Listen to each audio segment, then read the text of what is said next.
Boy, to be honest, that time, I'm still glad that even though nagkaroon kami ng sobrang ganung tension, uh, Kobe didn't hurt me back physically. Hindi niya naman na po ako sinaktan pabalik. So, I still think na that time, nag-control pa rin naman siya. Pero that time, to be honest with you, boy, I can't control myself. I'm really emotional that time. So, that's the only thing that I can do to release my emotions. But even though that happened, I just want to clarify also na he didn't hurt me physically naman. Yes, I might hurt him physically, but it's just my reaction of what I feel. And that's just to clarify things up, the boy. And I want this to end.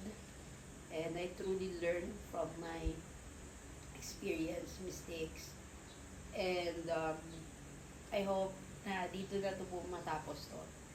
I just want to speak up to clarify and end this and just really move on with my life. And I'm now focusing on my healing. It would take me a lot of time for sure because it's too much. Pero I'm hoping that one day this will, ano mo yun, yung nararamdaman ko ngayon, Tito Boy, mawala siya one day. Matapos itong nararamdaman ko. I don't know when, pero I wanna start to take courage to move on. And I hope people also do. Yun lang, Tito Boy. A message for Kobe.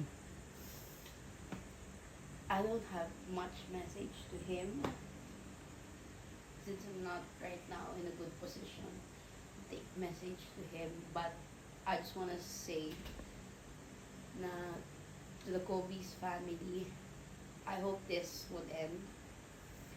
And the relationship that we had for past few months, I'm just grateful for the experience that I've been through. It didn't end well with the both of us. It's not a good breakup, but I hope that we've learned, Kobe. We take the courage to grow, not to continue what you're doing. But me, the boy, I always say this, that whatever you did to me, I hope you don't do it